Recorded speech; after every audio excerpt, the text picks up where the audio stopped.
And sending flowers to a man deadly allergic to them might, cause this. Would you not say? Oh.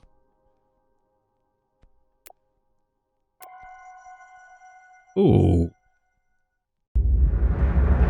Yeah, alright, everybody, welcome to the Indie Showcase with the Birdman. I am said Birdman, and this right here is Confidential Killings. Chill, YouTube. It's just the name of the game. Now, for all of you crime investigation buffs out there, and particularly those familiar with the Golden Idol games, Confidential Killings will fit like a glove.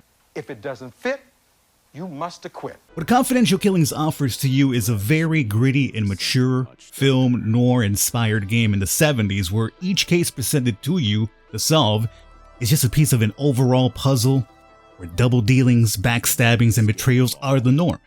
You are responsible for the clues gathered, the suspect's questioned, the scenes canvassed, all of which is presented to you in a very stylish detective comic art style which most of the time is painted in blood of the victims of this deadly game. That said, if you enjoy what you see of Confidential Killings here today, I'll have a link for you in the description down below to test it out for yourself, and give it a wish list to be alerted when the game fully releases. Alright everybody, that's said and done. It's time for us to get into it here. So, during your night shift, a call from above, a patrol officer reported a crash in the hills, one fatality. They said it looked routine, but someone important wanted eyes on it. Someone important wanted eyes on it. As I mentioned, everything is going to be linked to an overall grand scheme at the end. So, let's see what we have. You could also do this to kind of get an idea of what you're looking for. You know, if you're definitely stuck. Repo Street, winding road in the countryside leads to the rich folks' homes of the hills. They look to be isolated so the neighbors do not complain about their drug-fueled parties. Man, where do I get in on those? The brake lines have been precisely cut. The driver did not have a chance, yeah.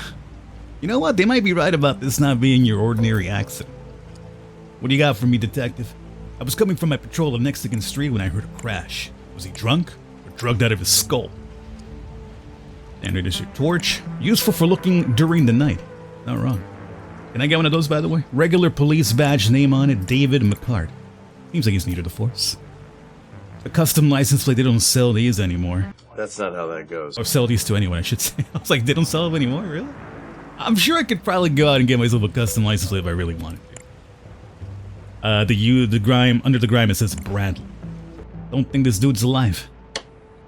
From his look, he was going nowhere fast.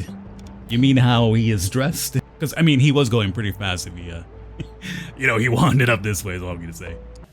What's wrong with you? Frank, 50 grams. Ivy, 80 grams. Yakeezy. Yakeezy owing 200. Yeah, it's always Yakeezy, you know? So, let's see here. Bradley Frazier is our feller. Galway Street. Alright. What else do we have around here? Oh. He must have felt untouchable. He is not even trying to hide this stuff. Is that cocaine? It looks similar to cocaine, but it's not. Some new drugs are hitting the streets, perhaps. A bottle of quality whiskey, but there is some floating inside, some sort of dust. The bottle is almost full, barely a sip was taken from it. So could some of this high-grade new drug been dipped in here without this man knowing?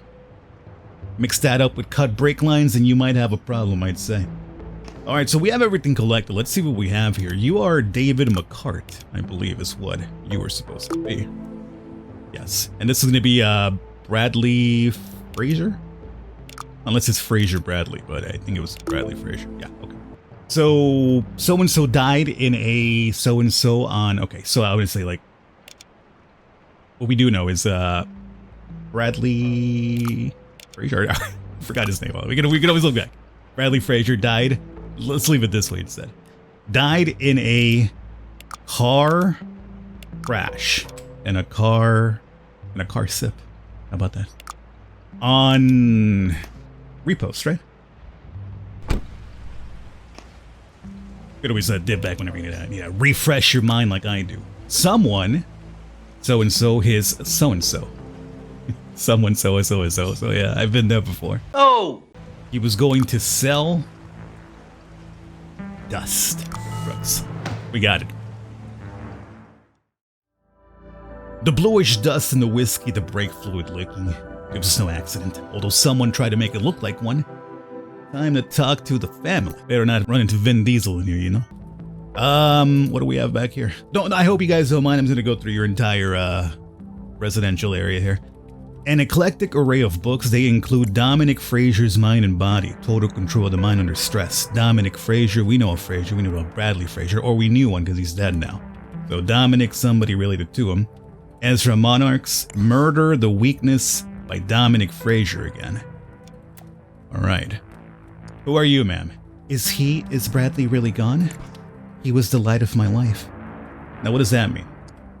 A small ornate key, it seems to be to open the medicine box. I feel terrible at the thought of leaving you alone tonight, but it's much impossible to find any other nurse to take my place in such a short notice. But Mr. Fraser really insists that I go visit my sister tonight, even though I told him there was no need. A little flu is something to be concerned about, but he was adamant. Please remember to take new medicine the doctor prescribed and the doses he wrote in the prescription. I left my sister's phone number in the back. Don't hesitate to call me for anything, please. I know you never want to disturb me, but that's what I'm here for. Our friendship goes beyond my job. Sincerely yours, Shirley Flores. This is the medicine box. An elegantly carved container made of dark ebony that appears to be used as a medicine box, yep. The small plastic container for medicines, only 3 pills remain inside. Mrs. Clarice, remember these are the strongest sleeping pills on the market. I'm giving you a week's dosage, take only 1 per day. There should be 4. 1 sleeping pill is missing. Huh. Ain't that strange? That does not make sense. Oh, here we go, Clarice. Okay, so we already know she was Clarice, but now we have a last name to her. 1959 is when this was thing. This was like almost 20 years ago. Let's talk to you. What dreadful news, and to think that the night had started so well with Mr. Fraser giving me advice on a possible future role. Okay. Oh, we got the Fraser name. Okay, hold up. Let's just get that out of the way now. My dear love, I did everything in my power so that we could work on the play together. I pray night and day that it will become reality. Forever is yours, Patrick. Patrick, be that sketchy looking guy. Cosmopuritan.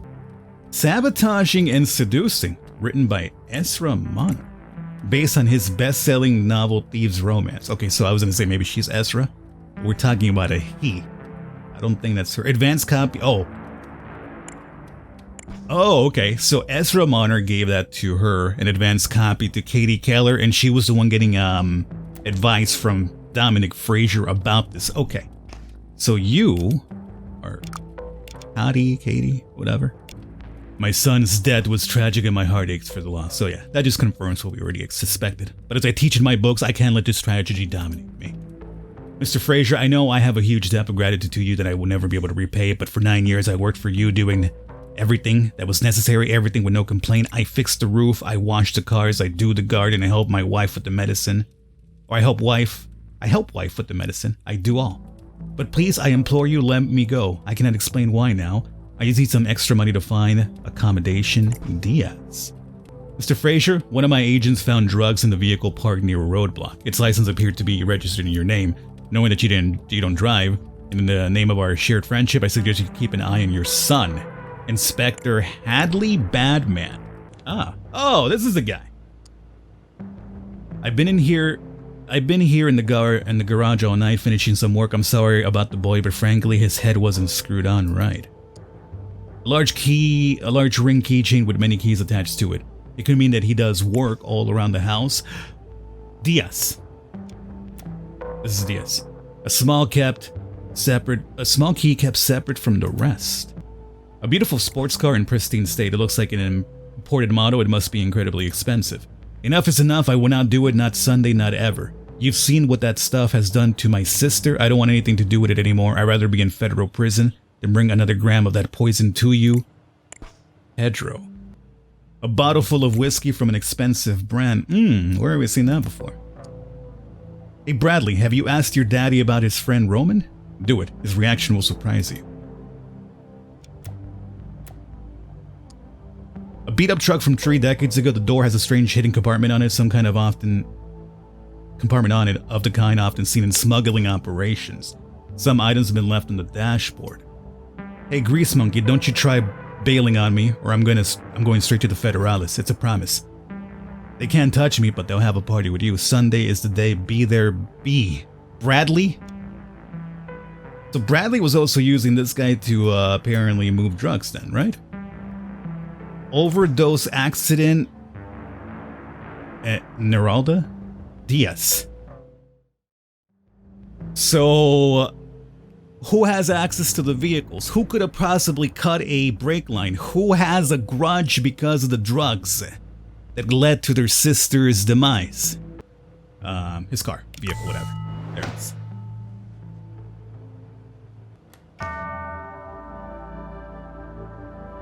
Pedro was sick of working as a drug mule for Bradley.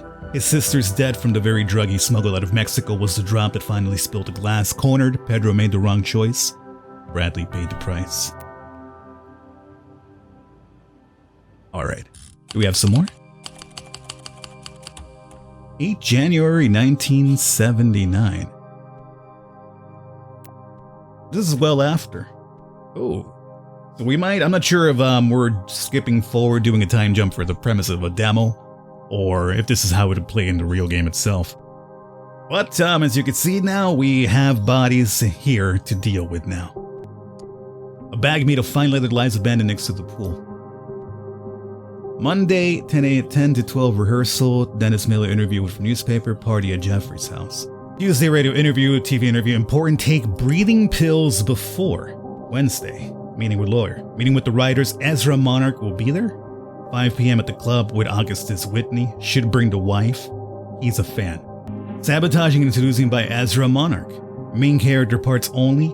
Patrick Raven's copy. And again, we know about this play because it's what Caddy Kaiser was pitching over to Dominic Frazier in the last case. A half-empty bottle of white pills. Many of them are scattered all over the bag. The label says, Berdaxiol Red, the remedy against allergic reactions. You can breathe safely. Okay, so this is in correlation with this. Take the breathing pills beforehand. When having respiratory attack causing plants, flowers, and other allergies, take 2 pills of Berdaxiol as soon as it starts. Make sure not to exceed the dose of the red Berdaxiol pills and never mix it with other medicines, even similar kinds, because they would cause a respiratory obstruction. Could be fatal. A small, well-kept semi-automatic pistol. Magazine is full, so it was never fired. To Mr. Raven, to each his own. Hawkins flowers. And sending flowers to a man deadly allergic to them might cause this. Would you not say? Oh.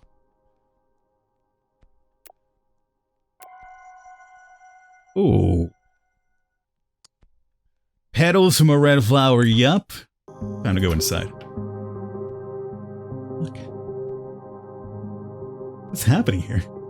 He's over here just sweating profusely. I'm not sure if this dude's even alive or he's comatose. And is she alive? Officer, you got something for me? We got a noise complaint. Didn't expect to walk into this. They're not dead, just out of their heads. Some kind of drug hit them hard. Oh, okay. To Jeffrey, producer extraordinaire in the land of dreams, and his wife, Nadine.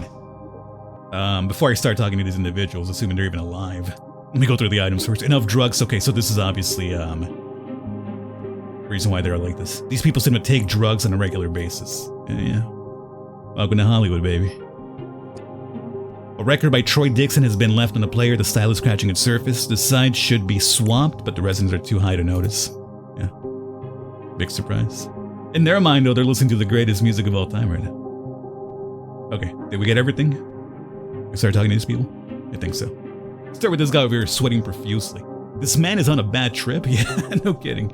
Covered in sweat, dilated eyes, apparently oblivious to what's going on around him. He's muttering something unintelligible to himself. Rich pack of cigarettes. As if gold. Nothing. So nothing here on this guy, huh? Interesting. This person's eyes appear to see something we do not see. His mind is in another dimension. Does he have a grill or just like very bad dental hygiene? His broad smile reveals shining gold grills. Okay, he's got a grill. Very, very ahead of its time here in 1979. A lot of cash, too much money for pocket change. Okay. Alpha Omega radio station, we don't find talent, we create it. Dear Mr. Kunta. It is with immense pleasure that we welcome you to the latest member of the Alpha Omega radio station family. We have attached a list of albums and artists to play as suggested by our program director that you can peruse at your own leisure. Please feel free to make any changes you like. We trust you completely. Your success at the previous station is a testament. Stop selling cocaine to my wife. I don't give a crap what she does with her life, but I'll be damned if it'll ruin my reputation. I'll shoot you like a dog if you do that again. Patrick Raven. And we know Raven had a gun that was never actually fired, however. But he did have it, and I guess he would be down to actually shoot this guy. She appears to be asleep, but her eyes flick open now and then before shutting again. It looks like she took a dose too strong for her system. An elegant leather purse with a golden latch, some banknotes and coins inside. A simple but elegant golden ring, 2 letters carved on it. Patrick Raven. This is the wife. Hello. You're one of our unidentified guys. Sorry, I'm gonna leave you for now, though. An oblong wooden cabinet stacked with everyday bathroom essentials. A bottle of red pills labeled them says Abraxadol. So this is what Patrick Raven would need. Interesting that it's here in this cabinet. A small medicine container empty. There were rolls of toilet paper. A half-finished drug packet left in the bathroom sink. Someone had more than enough. Yeah, maybe our friend over here. Okay, let's see what we have. His mouth is covered in saliva and vomit, enough to make him suffocate and die. His arm is filled with marks. On his t-shirt it says, "You don't know Jack." Doesn't necessarily mean his name is Jack. I told you to stay away from my house. I can't hang with people like you in public. You're a PR menace. I'll shoot you if you come near me or my wife again. P. Raven. What do we have here? Oh, hey. There's our boy, Jeffrey. Can't interact with them? Why? Oh, light. Okay. Jeffrey what? He's flat out drunk on the sofa, a cigar dangling from his fingers. Still, he has the look of someone used to calling the shots.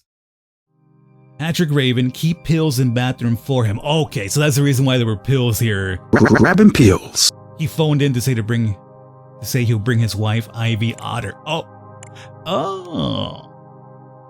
So again, we're doing the Hollywood thing, so don't actually share the last name. Ivy Otter. Beautiful. Okay. So that explains the pills, why they're in this bathroom. Because I was like, it'd be weird for this is Jeffrey's place, but he had them because of Patrick. Okay. Hattie Keller to discuss her role in the play. She'll come directly into the office. This is the girl from the last scene. Oh, okay. I mean, it didn't really matter had I identified her or not beforehand because we need to actually collect her name. Beautiful. Bradley Frazier not here. DJ Kunta, that DJ friend of Brad, he'll probably bring the stuff in his place. Jack Potter. Don't let this guy near alcohol or drugs. Remember that how the party ended at the Fraziers. And oh, you don't know Jack. Okay. Finley Powell. Nothing about this guy, huh? Ezra Monarch and Nadine out for the night. So the wife is not here. We haven't spotted her, so that makes sense.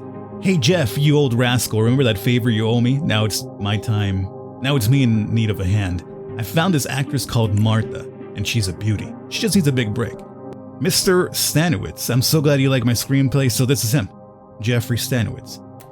All these people are interlinked. Okay, here we go. Hattie Keller. Ivy Otter was replaced by Hattie Keller.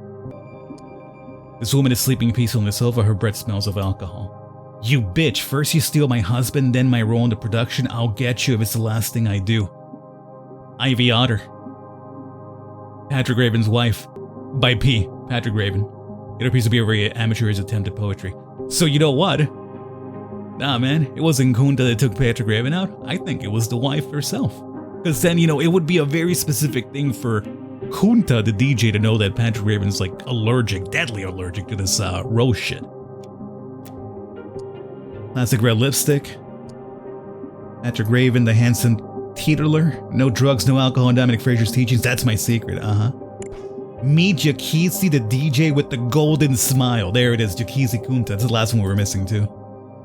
I'm happy to report that you have been accepted for the role. The support of your colleague, Mr. Raven, has been overwhelming, and he has elated that I told him the news. I'm afraid I would not be at the party because of such occasions of a burden to my loss. Dominic Frazier.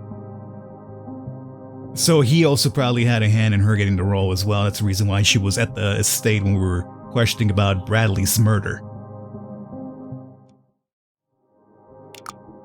The killer sent him flowers to cause an allergic reaction, which made him suffocate. No. Which made him take his pills, right? Because the pills were there, but they had been swapped with a different kind because the actual pills were in the medicine cabinet with a different kind found in the bathroom, whatever. This caused the allergic. Oh wait, this caused so-and-so to drown or suffocate or something. Yeah, so this caused Patrick Raven to suffocate and fall into the pool. The reason for the killing is the victim's relationship with who used him to obtain. So it was a relationship with Caddy Keller, who used him to obtain a role in the latest play. Let's go! Oh my god, this brain is so juicy and it's putting together the pieces. I'm telling you, man, my calling should have been a detective. He had it all, the looks, the talent, the money. Patrick even lived a teetotal life, but his wife was jealous and she knew where to aim. All it took was a bouquet of flowers, drugs too, made a victim. A guest was found dead from an OD. So Jack's death came as an inconsequence or a consequence to the entire setup by Ivy Otter to off her husband. So yeah, that dude that was apparently OD'd in the bathroom. That's crazy. Oh, that's it. Well, there you go. We get some more, oh yes we do. So we have some more of the awesome art style that I mentioned. And some of the rather macabre. That's going to be in for the actual play itself, huh? Oh no! Is it DJ Kunta? Either way, hopefully guys enjoyed. Information down below in the description in case you want to check it out for yourselves. As I mentioned, it's only a demo. But check it out for yourselves if you like. But be sure if you enjoyed it to also give it the old wish list so you are noted when the game actually does indeed release.